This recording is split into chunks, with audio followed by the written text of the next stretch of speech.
Hello people, Dhaka শহর ব্যস্ত শহর ছেড়ে হলো আমাদের আজকের নতুন অ্যাডভেঞ্চার। গন্তব্য রহস্য ঘেরা পাহাড়ি দ্বীপ মহেশখালী। কক্সবাজার থেকে স্পিড বোট করে সমুদ্র পেরিয়ে পৌঁছে গেলাম এই সুন্দর দ্বীপে। আর তারপর শুরু হলো একের পর এক দারুণ লোকেশন এক্সপ্লোর। পাহাড়ি দ্বীপ আর নেচার, মন্দির সব মিলিয়ে মহেশখালী যেন এক লুকোনো জ্যাম। তো চলুন আজকের এই জার্নিতে আপনাদের নিয়ে যাই মহেশখালী অজানা সৌন্দর্য দেখতে।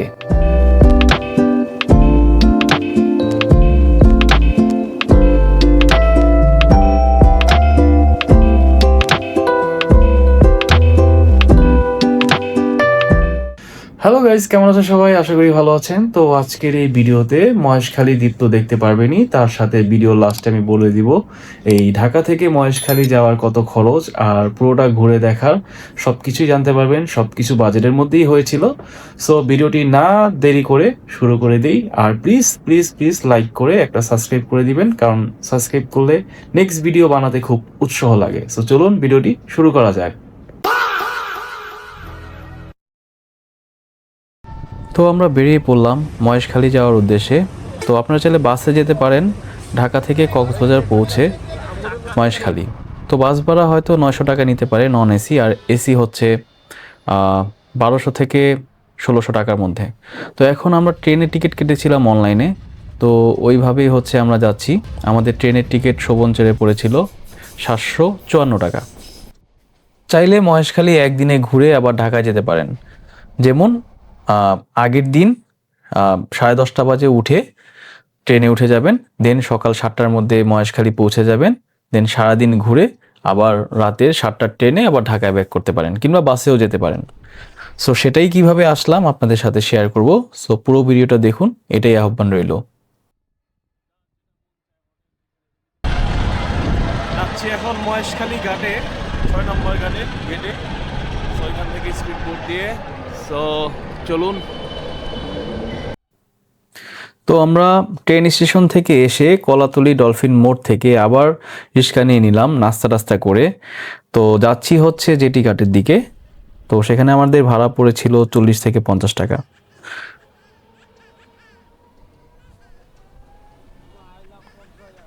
তো যাবার পথে আই লাভ কক্সবাজার লেখাটা ভালোই লাগলো।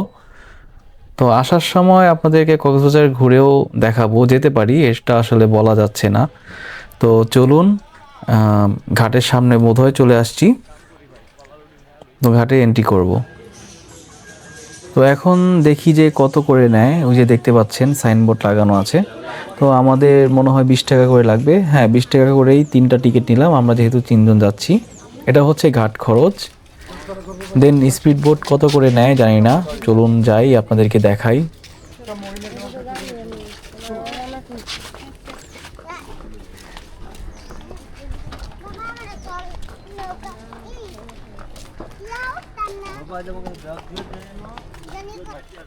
তো একটা এক্সাইটমেন্ট কাজ করছে, কারণ যাব স্পিড বোটে করে। এই জিনিসটা হচ্ছে আমি আসার আগে অনেকের ব্লগ দেখেছিলাম। তো যাচ্ছি, আর ভয়ও কাজ করছে, সব মিলিয়ে একটা অন্যরকম ফিলিংস লাগতেছে। তো বাচ্চাটিকে নিয়ে যাচ্ছে মনে হয় এখানে স্থানীয় লোক। আর এখানে আমাদের স্পিড বোটে ভাড়া 100 টাকা করে যাচ্ছে, ওইখানে হচ্ছে 150 টাকা। ওইখানে নতুন ব্রিজে নাকি নামাবে। তো যাই হোক, আমরা লোকাল ব্রিজেই নামবো, এই জন্য আমরা এটাতে উঠে পড়লাম 100 টাকা করে। আর আপনারা এখানে 2-3 ভাবে যেতে পারবেন, সেটা আমি ইনফরমেশনগুলো বলছি। এখানে যেতে পারবেন হচ্ছে সি ট্রাক, সেখানে ভাড়া হয় 30 থেকে 40 টাকার মতো। আর যাচ্ছে হচ্ছে ট্রলার, ওই যে গোল গোল দেখতে পাচ্ছিলেন, তো সেটার ভাড়া হচ্ছে 50-60 টাকার মতো, কিন্তু সময় লাগবে হচ্ছে মোটামুটি 45 মিনিট থেকে 50 মিনিট। আর স্পিড বোটে যেতে সময় লাগে 25 থেকে 30 মিনিট। সো এটা খুব দ্রুত যায়, আর রিস্কটাও বেশি। তো যাই হোক, আমরা জ্যাকেট ট্যাকেট পরে নিয়েছি। আর অ্যাডভেঞ্চার করতে গেলে তো অ্যাডভেঞ্চার মোমেন্টটা একটু ক্রিয়েট করতেই হয়। সো আমি একটু সিনেমাটিক ভিডিও করার জন্য আমি আমার সেটআপটা একটু লাগাই আর একটু প্লে টেলে করি। জাস্ট একটু ভিডিও করে নিলাম আমার একটা কাজের জন্য। সো যাই হোক, এখন যাচ্ছি, ভালোই লাগছে। আর ওই যে পাশাপাশি কয়েকটা স্পিড বোটও দেখা যাচ্ছে। তো মোটামুটি ভালোই লাগছে, একটা অন্যরকম, মানে আপনি না যখন রিস্ক ছাড়া কখনো ভয়কে জয় করতে হবে সবসময়, ভয়কে জয় করলে ওটার আনন্দটাও অন্যরকম থাকে। তো যাই হোক, আমার ভালোই লাগলো। আর যেহেতু এখানকার স্থানীয়রা যায় স্পিড বোটে করে, তো তাদের সাথেই উঠে পড়লাম, তাদের এক্সপিরিয়েন্স আছে, তো ভালোই লাগলো। আর চাইলে আপনারা 150 টাকা করে ঠিক আদিনাথ মন্দিরে যে ঘাটটা আছে, নতুন ঘাট বলে, ওই সেদিকেও নামতে পারেন। তো আমরা চলে আসলাম, বেশি সময় লাগলো না, ঠিক 25 মিনিটের মতোই লাগলো, 20 থেকে 25 মিনিটের মতোই। বাহ, এই জায়গাটা বেশ সুন্দর, দেখতে খুব ভালোই লাগছে। চলুন উপরে উঠি আর ভিতরের দিকে যাই, আপনাদের দেখাবো। আসলে নতুন জায়গায় গেলে নতুন মোমেন্ট আসলে ক্যাপচার করতে খুব ভালোই লাগে। তো চলুন ভিতরে যাই।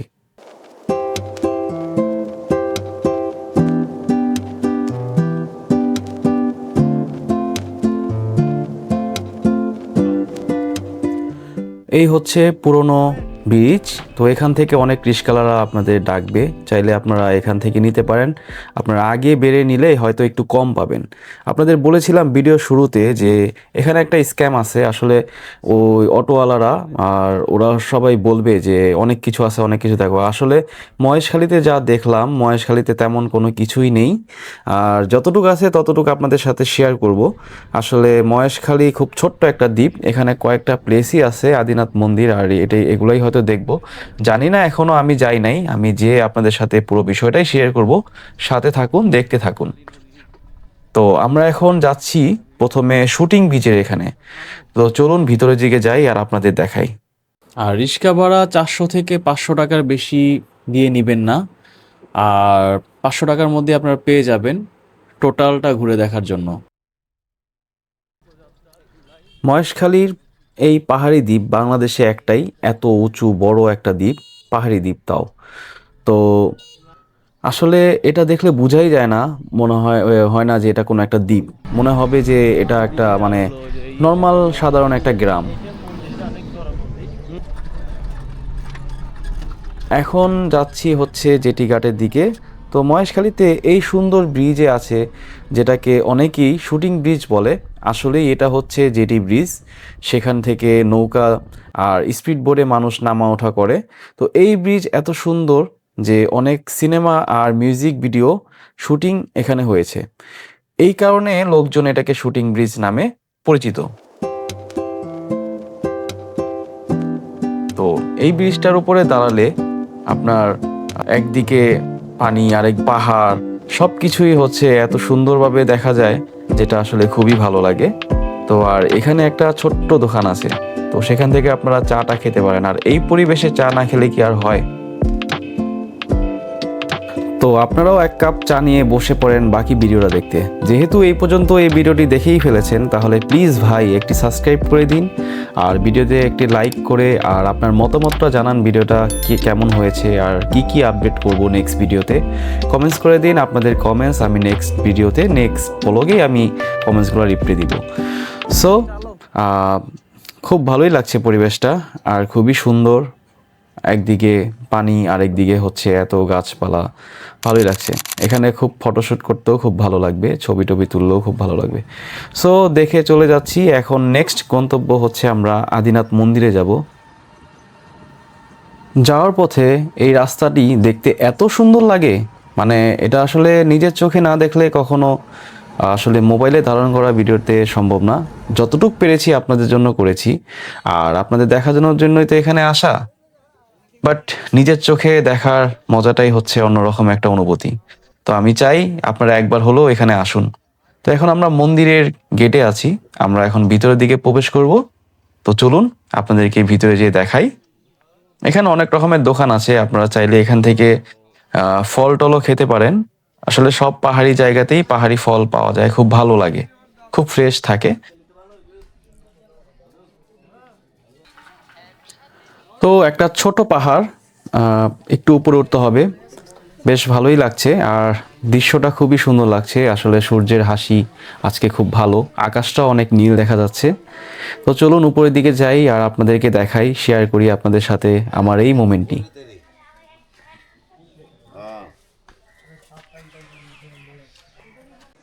তো এই মন্দিরটি ভগবান শিবকে উৎসর্গ করে তৈরি করা হয়েছে।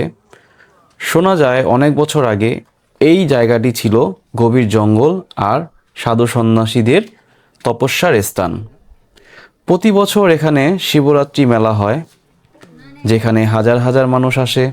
সেই মেলাটি শিবরাত্রির মেলা হিসাবেই বেশি পরিচিত।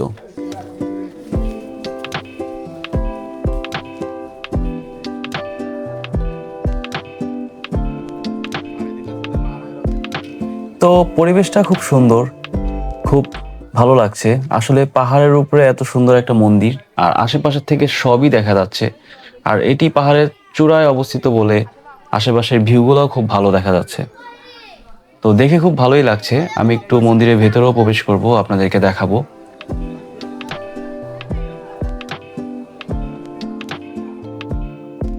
এটাই হচ্ছে মেন মন্দিরটা।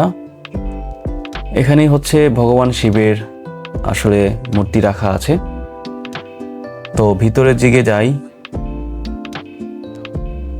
আসলে আমরা অফ সিজনে আসছি, যার কারণে তেমন একটা মানুষ ভিড়ভাট্টা হয় না। আর যখন এটার সিজন থাকে তখন খুবই মানুষ থাকে, অনেক বেশি ভিড় থাকে, অনেক পরিমাণ ভিড় থাকে,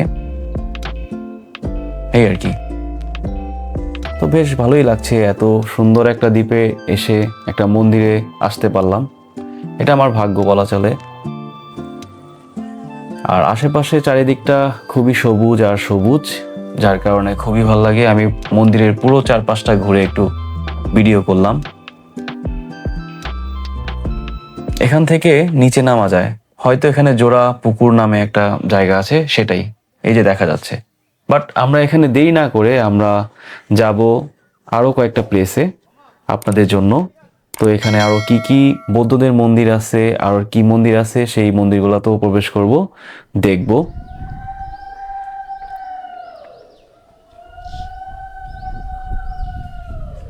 আশেপাশের ভিউগুলা খুবই অসাধারণ, পাহাড়ি গাছগাছালিগুলো আমার খুবই ভালো লাগে।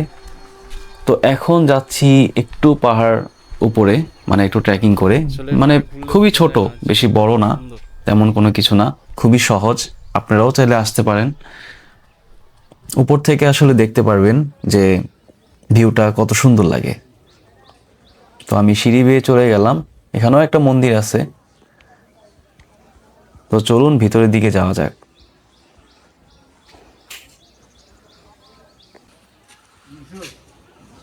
এটা একটা হনুমান মন্দির।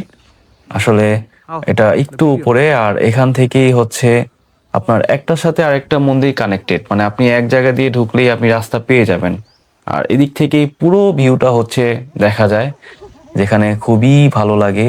অনেক পাহাড় টাহাড় দেখতে পারবেন এখান থেকে, অনেকগুলা পাহাড় একসাথে। তো যে আর ভিউটা আসলে ছিল অসাধারণ, মানে সেটা আসলে বলে বোঝাতে পারবো না। এই দেখতে পাচ্ছেন মহেশখালীর একটা সেলফি বুথের মতো রাখা আছে, যেটা খুবই সুন্দর লাগলো। আর চলুন যাই ভিতরের দিকে। আমি খালি পায়ে চলে এসেছি। আসলে মন্দিরের সেই ওই জায়গাতে জুতো রেখে আর জুতো পরা হয় নাই। তো এটা হচ্ছে বৌদ্ধদের একটা মন্দির। আসলে বৌদ্ধ বিহার বলে না মন্দির বলে আমি ঠিক জানি নাই, আমার ধারণা নাই। সো এই দিকটা হচ্ছে দেখলাম পুরনো, মানে এটার একটা কাহিনী আছে। এই পাহাড়ি এলাকায় অনেক মানুষ অসুস্থ হয়েছিল যখন বৌদ্ধ ধর্মের মানুষের যারা অনুসারী, তখন এটা বানিয়ে তারা পুজো করে। তারপরে তাদের বিশ্বাসে অনেক মানুষ ভালো হয়ে যায়, আর সেই থেকে এখানে মানুষ আসে, পুজো টুজো করে। আর এটা খুবই পুরনো একটা জায়গা ছিল। তো আসলে এখান থেকে নেমে যাচ্ছি, আর এই দোকানটা থেকে চাইলে আপনারা কিছু খেয়ে নিতে পারেন, রেস্ট টেস্ট করে নিতে পারেন এখানে বসে। তো এখানে আরো কয়েকটা প্লেস আছে যেখানে আসলে আমরা বসে না থেকে আপনাদেরকে দেখাবো। তো চলুন, আমাদের ওই নিচে নামতে হবে সিঁড়ি বেয়ে, দেন এখান থেকে বের হয়ে আপনাদের সব কটা প্লেস ঘুরে দেখাবো। আসলে যত কষ্টই হোক না কেন, আপনাদের জন্যই হচ্ছে আমি। আর ঘোরাঘুরি খুব ভালো লাগে, আর আপনাদেরকে সাথে শেয়ার করতে খুব ভালো লাগে। তো সেই সুবাদে যদি একটু সাবস্ক্রাইব করে দেন, আর যদি একটা লাইক, একটা কমেন্টস করে দেন, তাহলে আর কোনো কথাই নেই, সেটার আনন্দটা আরো বেশি বেড়ে ওঠে। তো এখন আসি হচ্ছে আমাদের তৃতীয় প্লেস, সেটা হচ্ছে লবণ তৈরি হয় যেখানে, এখান থেকেই হচ্ছে লবণ তৈরি হয়। আর এখানে কিছু ঝাউ গাছও দেখা যাচ্ছে, ভালোই লাগছে আসলে, প্লেসটা ভালো আছে। এত রোদের মাঝখানেও একটু গাছ টাছ আছে, একটু ছায়া আছে। তো এখানে আমরা একটু কিছুক্ষণ দাঁড়ালাম। ওই যে দেখা যাচ্ছে, আমি যদি একটু জুম করে দেখাই, লবণের মানে স্তূপ করে রাখছে। এখান থেকেই আসলে লবণ চাষ হয়ে দেন হচ্ছে আমাদের মাঝে পৌঁছে যায়। লবণ ছাড়া খাবার হয় না অনেক মানুষের, বাট হ্যাঁ, যতটা অ্যাভয়েড করা ভালো লবণ, ততটাই শরীরের জন্য ভালো। চলো। তো আমরা বেরিয়ে পড়লাম লবণ তৈরি সেই জায়গা থেকে। আর এই হচ্ছে আরেকটি প্লেস, আমাদের চতুর্থ প্লেস, বৌদ্ধদের একটি স্বর্ণ মন্দির। এটি হচ্ছে এখানকার ফেমাস। আর আদিনাথ মন্দিরের পরে যেটা মানুষ দেখতে আসে, অনেক ছবি টবি তোলে। তো আমরা দেখে নিলাম। তো আমাদের নেক্সট আরেকটা গন্তব্যে যাব। আর এখানে অনেক স্বর্ণের দোকান, আসলে বৌদ্ধরা স্বর্ণের ব্যবসা করে এখানে। আর দেখা যাচ্ছে খুবই দোকানপাট। তো এখানে আরেকটি জায়গা আছে, সেটি হচ্ছে শুটকি চাষ করে। হয়তোবা সেই প্লেসে আমরা নাও যেতে পারি, কারণ শুটকির দোকান তো দেখিয়ে ফেলেছি। তো ওটা হচ্ছে স্বর্ণ মন্দিরের একটা পার্ট। এখানে হচ্ছে পূজারি ব্যতীত ঢোকা নিষেধ। তো দেখতে পাচ্ছেন পিছনে জায়গাটা বেশ সুন্দর। যদিও সব প্রথমে বলেছিলাম যে এখানে তেমন কিছু অতটা দেখার জায়গা নেই, বাট তেমনটা খারাপও নেই। আসলে আমি পুরোটা ঘুরে দেখার পরে আমার আহ, বাকি অন্যদের ভিডিওতে দেখেছিলাম যে এখানে ঘোরার অত তেমন কিছু নেই, অনেকেই বলেছিল অনেকের ব্লগে। বাট আমি মনে করি আসলে যখন আপনি এত প্লেসগুলো দেখবেন ঘুরে ঘুরে, তখন আসলে আপনার সময়টা বৃথা যাবে না, ভালোই লাগবে। আর এখানে উপাসনালয়, ধর্মস্থান, বৌদ্ধ ধর্ম, আদিনাথ মন্দির, শুটিং ব্রিজ, যেগুলোই আছে না কেন, সবই ন্যাচারাল প্রকৃতিতে আপনার ঘেরা।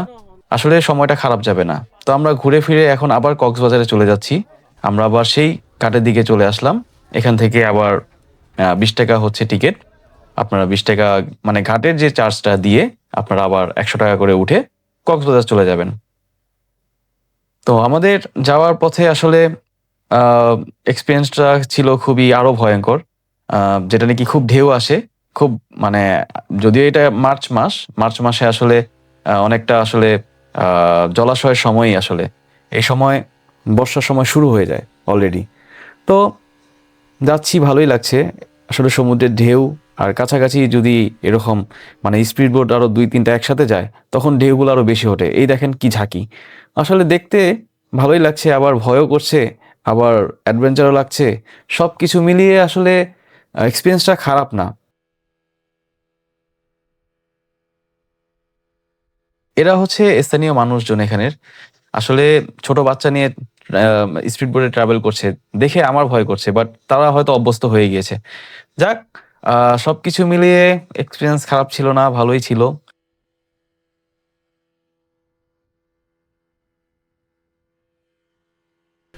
এভাবে আসার, যদি আসতে পারেন তাহলে তো আসলেনি, আর যদি এভাবে না আসতে চান তাহলে একটা কাঠের জাহাজ আছে, আসলে জাহাজ বলবো নাকি, ওই যে দেখা যাচ্ছে যে ট্রলার বললাম, সেটা হচ্ছে এই ট্রলার।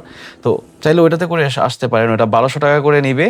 ওটাতে আপনাদের দুপুরের লাঞ্চ প্রোভাইড করা হবে, আর যাওয়া আসা ঘুরে দেখাবে লাবণী বিচ, যেদিকে সবাই গোসল টোসল করে সব কিছু দেখতে পারবেন। তো ওইটার এক্সপিরিয়েন্সও খারাপ হবে না। আমি সবগুলা প্যাকেজই আপনাকে বললাম, চাইলে আপনারা যেভাবে মন চায় সেভাবে মহেশখালীতে আসতে পারেন। তো এই আর কি। আর বর্ষার সময় স্পিড বোটটা অ্যাভয়েড করাই ভালো, কারণ সমুদ্র উত্তাল থাকে অনেকটা। যখন সমুদ্র শান্ত থাকে শীতের সময়, তখন আসলে মোটামুটি একটা সেফ জোন থাকে বলা যায়। আর অবশ্যই সেফটি গার্ড নিয়ে ওঠাটাই ভালো। তো এখান থেকে জাহাজটা দেখা যাচ্ছে, আগুন লেগেছিল মনে হয়। তো চলে আসছি। আর এই যে দেখতে পাচ্ছেন, এটা মাছ ধরার ট্রলার, ঠিক আছে। তো এগুলা নিয়ে সমুদ্রের ঢেউয়ের সাথে যুদ্ধ করে মাছ টাছ ধরে জেলেরা। তো চলে আসলাম, সবকিছু মিলে ভয় ভীতি নিয়ে আসলে আহ সৃষ্টিকর্তাকে ডেকে ভালোই গেলাম, আসলাম, ভালোই লাগলো, খারাপ লাগেনি। আর এখান থেকে আমরা চলে যাব হচ্ছে কক্সবাজারের সি বিচে। আর যেটা নাকি আপনাদেরকে ওইখানে কিছু সময় কাটিয়ে তারপর আপনারা চাইলে থাকতেও পারেন। থাকলে হয়তো 800-1000 টাকা রুম ভাড়া দিয়ে তার থেকেও বেশি দিয়েও থাকতে পারেন। চাইলে আবার রাতে টিকিট কেটে বাসে চলেও যেতে পারেন। আর সব কিছু খরচ কত হলো আপনাদেরকে দেখিয়ে দিচ্ছি। তো আমরা একটু নাস্তা করে নিলাম। এই ছিল আমাদের খরচের হিসাবটা, স্ক্রিনশট মেরে রাখতে পারেন। আর আমরাও চলে যাচ্ছি, আমরা 1200 টাকা করে টিকিট কেটে আমরা স্লিপার বাসে করে চলে যাচ্ছি। আর মোটামুটি একটু কম বাজেটেই পেয়েছিলাম। আর ভিডিওটি ভালো লাগে like, comment, share and subscribe করে দিন। নেক্সট ভিডিও পর্যন্ত অনেক ভালো থাকবেন। টাটা।